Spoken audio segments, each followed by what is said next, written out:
Namaste, Vanakkam.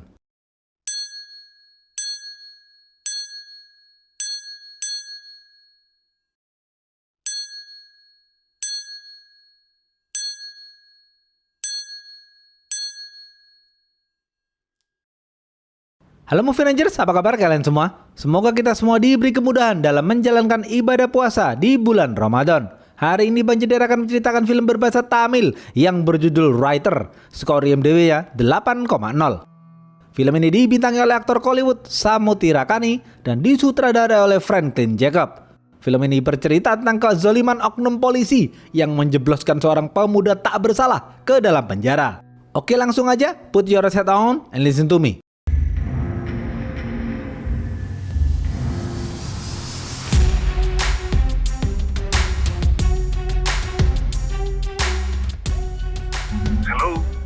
Pemeran-pemeran film ini antara lain, Tanggam adalah polisi jujur, baik hati, dan juga polos. Kapolsek adalah polisi kejam yang tukang bohong. Kumar adalah pemuda cerdas yang baik hati.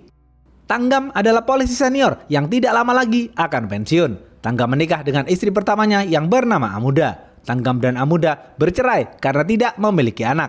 Meskipun bercerai, Tanggam dan Amuda tetap bersahabat baik. Tanggam kemudian menikah lagi dengan istri kedua bernama Rea dan memiliki anak bernama Mugilan.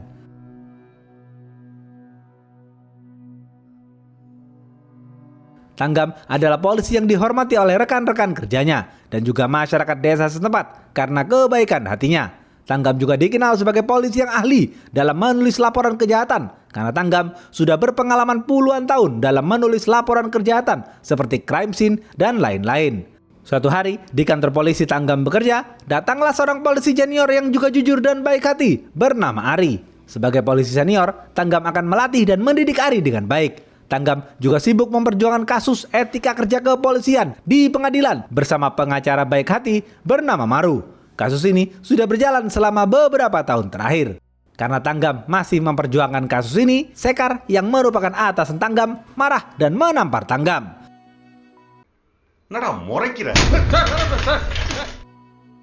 Sekar langsung memindahkan Tanggam ke kantor polisi lain.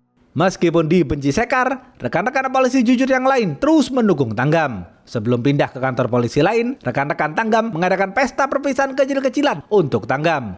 Terlihat di pesta itu, Ari merasa sedih karena harus berpisah dengan Tanggam. Ari lalu curhat kepada Tanggam dan mengatakan, "Pak Tanggam, sejujurnya aku menyesal menjadi polisi karena aku tidak menyangka ternyata kerjaan polisi adalah membuat kebohongan seperti ini. Mulai dari memaksakan saksi palsu, membuat laporan palsu, dan lain-lain." Tanggam lalu membalas curhatan Ari dengan bijaksana. Tanggam mengatakan, "Ari, jangan melakukan pekerjaan polisi untuk melayani negara. Namun, lakukanlah pekerjaan polisi dengan jujur dan ikhlas untuk melayani masyarakat."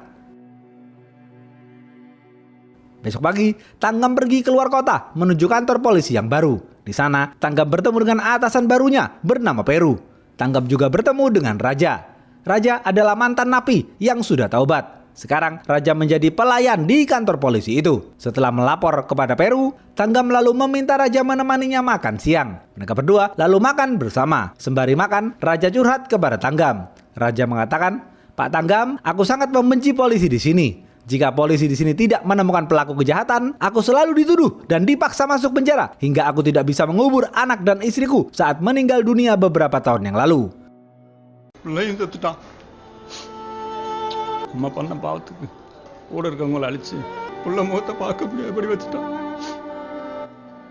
Tanggam sedih mendengar cerita Raja. Sejak itu, Tanggam dan Raja bersahabat baik. Besok pagi, Tanggam mulai bekerja di kantor polisi yang baru. Tanggam diberi perintah Peru untuk menjaga seorang pemuda bernama Kumar yang ditahan di sebuah penginapan. Tanggam langsung pergi ke penginapan itu. Di sana, Tanggam bertemu dengan polisi Bahlul bernama Mani. Tanggam akan bergantian dengan Mani dalam menjaga Kumar. Tanggam lalu membuka ruangan dan melihat Kumar. Saat Tanggam sedang menjaga Kumar, tiba-tiba Kumar berusaha kabur. Tanggam langsung mengejar Kumar.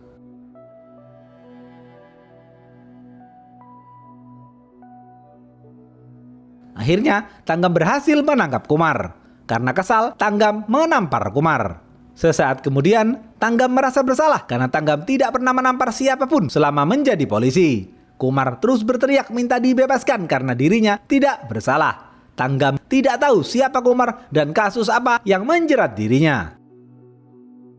2 hari kemudian, Peru dan Mani datang ke penginapan untuk menginterogasi Kumar. Peru terus memaksa Kumar untuk menandatangani berkas-berkas kasusnya. Namun Kumar selalu menolak karena Kumar tidak bersalah. Kumar tidak tahu atas kasus apa ia ditangkap. Peru dan Mani kesal lalu memukuli Kumar. Kapolsek menelpon dan terus mendesak Peru agar Kumar segera menandatangani berkas tersebut. Lagi-lagi, Peru memerintahkan Tanggam untuk menjaga Kumar di penginapan. Tanggam lalu meminta Raja menemaninya menjaga Kumar. Setibanya di sana, Tanggam, Raja, dan Kumar mengobrol. Di tengah-tengah obrolan, Tanggam keluar untuk mengangkat telepon, sedangkan Raja terus mengobrol dengan Kumar. Kumar menangis di depan Raja. Raja lalu bertanya apa kesalahan Kumar hingga ia ditangkap polisi. Kumar mulai bercerita. Kumar mengatakan, "Raja, aku adalah pemuda yang berasal dari keluarga miskin. 2 minggu lalu, aku pulang ke kampung halamanku untuk menemui temanku bernama Selvam dan kakakku bernama Safir.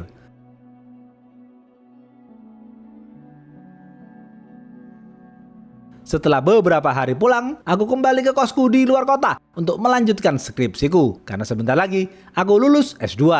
Aku mendapatkan beasiswa penuh mulai dari S1 hingga S2. Saat Safir mengantarku ke terminal, Safir menangis karena masih merindukanku.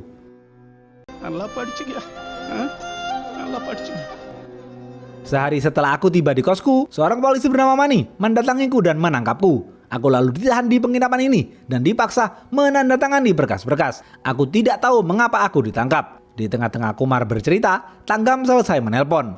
Tanggam lalu masuk ke dalam kamar dan menyuruh Raja dan Kumar tidur. Sebelum tidur, Tanggam meminta maaf kepada Kumar karena sudah menamparnya. Kumar memaafkan Tanggam. Mereka bertiga lalu tidur bersama.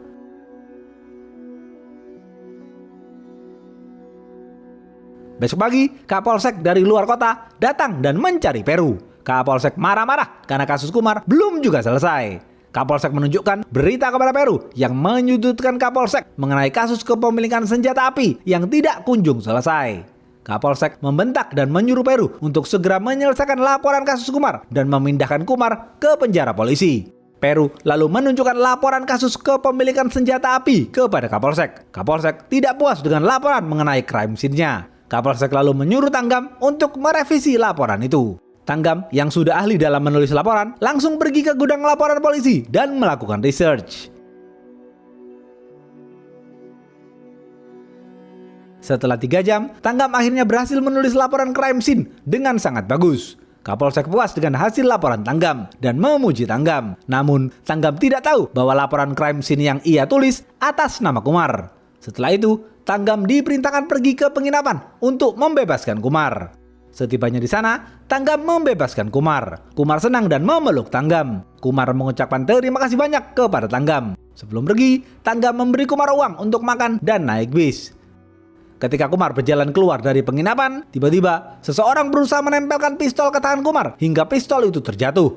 Seseorang itu menuduh Kumar yang memiliki pistol itu. Beberapa detik kemudian, kepolisian datang dan menangkap Kumar. Kumar berteriak dan meminta tolong. Tanggam kaget dan kebingungan melihat Kumar ditangkap.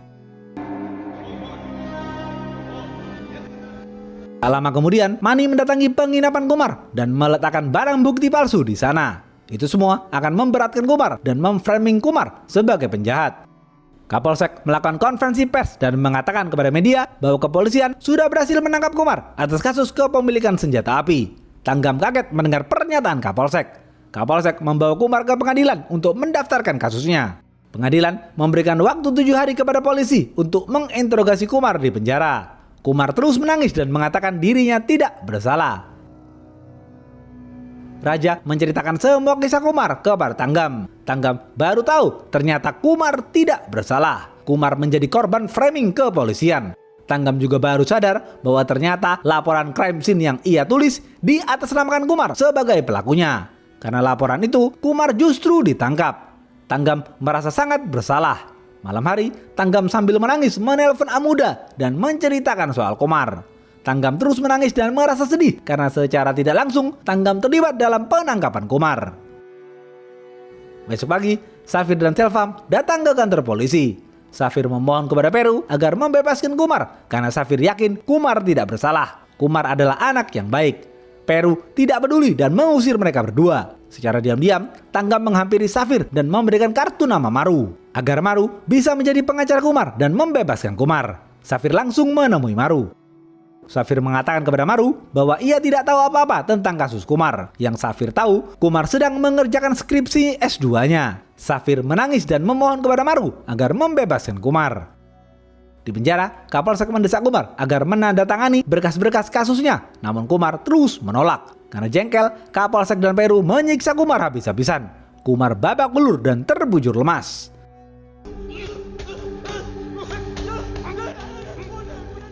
Kapolsek juga mengatakan, "Kumar, ini akibatnya jika kau mencoba mengulik masalah etika kerja kepolisian." Maru menelpon Tanggam untuk menanyakan tentang aktivitas Kumar, namun Tanggam juga tidak tahu apa-apa tentang latar belakang Kumar. Besok pagi, Maru mendatangi kantor polisi bersama Safir dan Selvam. Maru meminta kepolisian untuk mengizinkannya menemui Kumar, karena sekarang Maru adalah pengacara Kumar. Namun kepolisian menolak. Anak buah Peru dan Maru terlibat adu mulut. Maru terus ngotot ingin menemui Kumar, dan akhirnya Peru mengizinkan, tetapi hanya Safir dan Selvam yang boleh menemui Kumar. Safir langsung pergi ke sel Kumar yang berada di belakang. Saat melihat Kumar, Safir menangis melihat wajah Kumar yang babak belur. Setelah itu, mereka kembali pulang.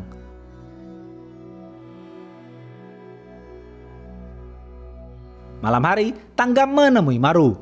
Tanggam memberikan laporan kasus Kumar yang ia tulis kepada Maru. Tanggam memberitahu Maru bahwa Kapolsek membuat cerita bohong pada kasus Kumar. Tanggam merasa bersalah dan bertekad ingin membebaskan Kumar. Maru bertanya kepada Tanggam apa motif Kapolsek menjebak Kumar. Tetapi Tanggam tidak tahu. Maru harus berbicara dengan Kumar untuk mendapatkan petunjuk.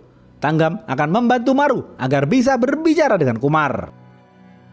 Besok pagi, Tanggam meminta tolong Raja menyelundupkan handphone kepada Kumar dan menyuruh Kumar untuk menelpon Maru. Saat Mani menyuruh Raja membersihkan sel Kumar, Raja menggunakan kesempatan itu. Raja langsung memberikan handphone kepada Kumar. Dengan cepat, Kumar menelpon Maru. Kumar mengatakan, "Pak Maru, aku tidak tahu apa-apa tentang kasus yang menjerat diriku. Aku dipaksa untuk menandatangani berkas yang aku tidak tahu. Kapolsek juga mengatakan kepadaku, ini akibat karena diriku mengulik kasus etika kerja kepolisian. Padahal aku mencari data-data itu karena sedang mengerjakan skripsi." Tiba-tiba, Mani datang ke sel Kumar. Raja langsung mengambil handphone itu dan keluar dari sel. Tak lama kemudian, mata-mata kepolisian memberitahu Peru bahwa selama ini Tanggam membantu Safir dan Maru untuk membebaskan Kumar. Peru segera memberitahu hal ini kepada Kapolsek. Kapolsek marah besar karena ternyata Tanggam berkhianat.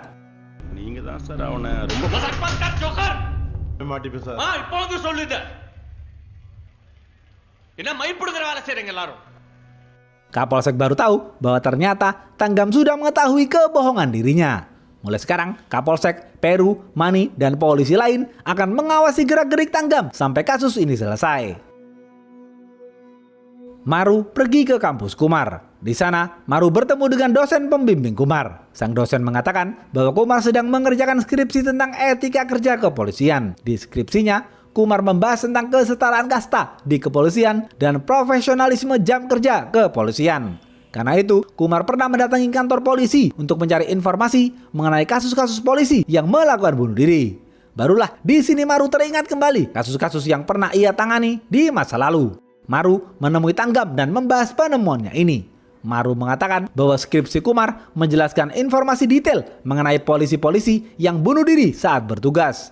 Kumar menemukan fakta bahwa polisi-polisi yang bunuh diri itu disebabkan karena sistem waktu bekerja yang berlebihan, sehingga membuat polisi menjadi stres dan melakukan bunuh diri. Dan sekarang Maru tahu mengapa Kapolsek sangat terganggu dengan skripsi Kumar.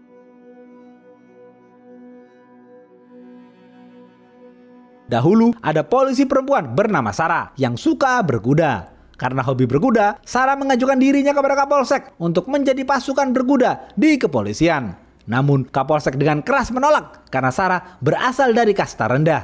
Kapolsek merasa Sarah tidak pantas menunggang kuda. Sarah lebih pantas membersihkan kotoran kuda. Karena itu Kapolsek menurunkan jabatan Sarah dan meletakkan Sarah menjadi perawat kuda. Kapolsek memerintahkan Sarah memandikan dan membersihkan kotoran kuda. Sarah tahu alasan Kapolsek menolak lamarannya disebabkan karena Sarah berasal dari kasta rendah. Sarah merasa terhina, namun Sarah tetap menuruti perintah Kapolsek.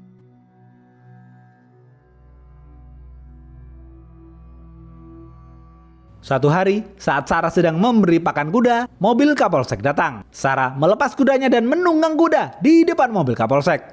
Karena jengkel, Sarah menunjukkan skill berkudanya di depan Kapolsek. Kapolsek merasa Sarah menantang dirinya. Kapolsek marah besar dan langsung memukuli Sarah dengan besi hingga tewas.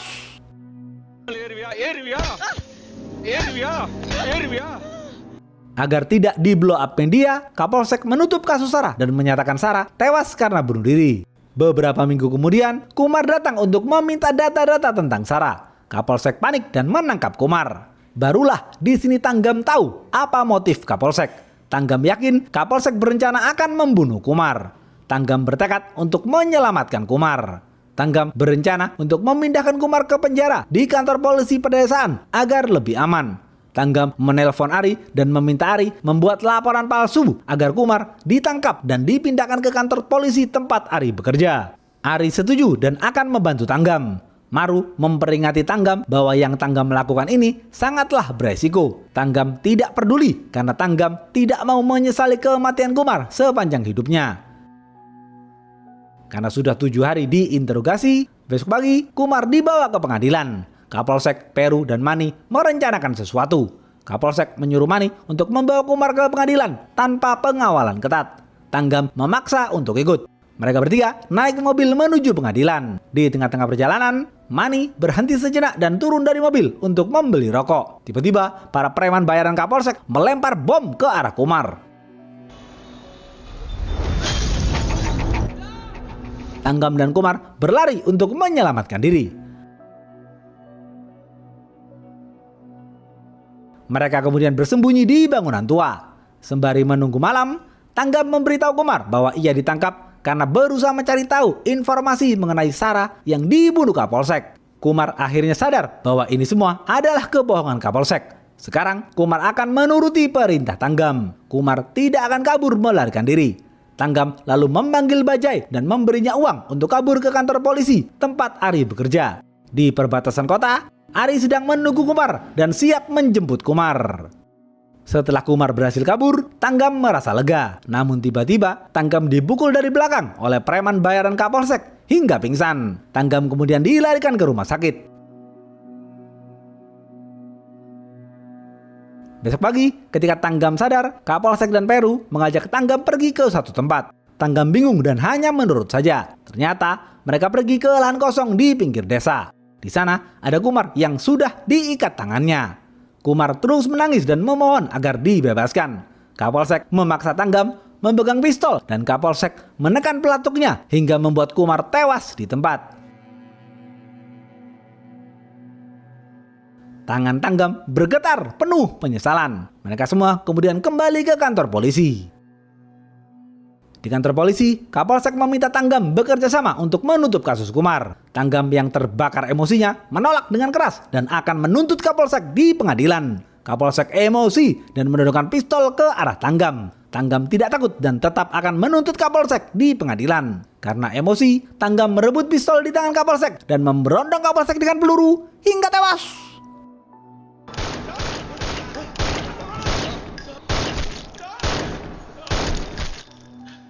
Tanggam dijebloskan ke dalam penjara karena membunuh Kapolsek.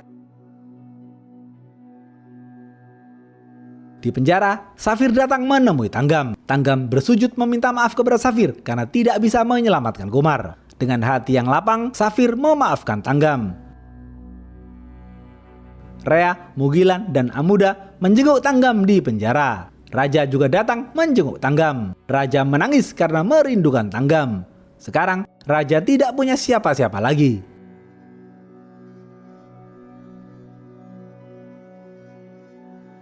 Maru dan Ari juga menjenguk Tanggam di penjara. Tanggam mengatakan kepada Ari, ia menulis surat untuk Ari. Dan surat itu Tanggam titipkan di warkop depan penjara. Ari kemudian mengambil dan membaca surat itu. Di surat itu, Tanggam menasihati Ari bahwa menjadi polisi bukan untuk melayani negara, tetapi untuk melayani masyarakat. Tanggam sudah tua dan akan menghabiskan sisa hidupnya di penjara. Mulai sekarang, Ari akan berjuang untuk melanjutkan kasus etika kerja kepolisian di pengadilan bersama Maru. Ari akan berjuang agar tidak ada aturan kasta di kepolisian dan kepolisian tidak bekerja secara berlebih di luar jam kerjanya.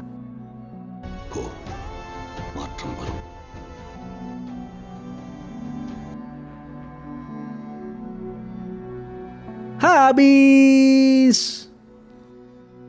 Apa pesan dari film ini? Spider-Man, Batman, dan Iron Man mungkin merupakan superhero bagi sebagian orang. Tapi bagi kami, masyarakat biasa, superhero kami adalah polisi yang jujur dan baik hati. Oke, segitu aja video kali ini. Stay watching and see you.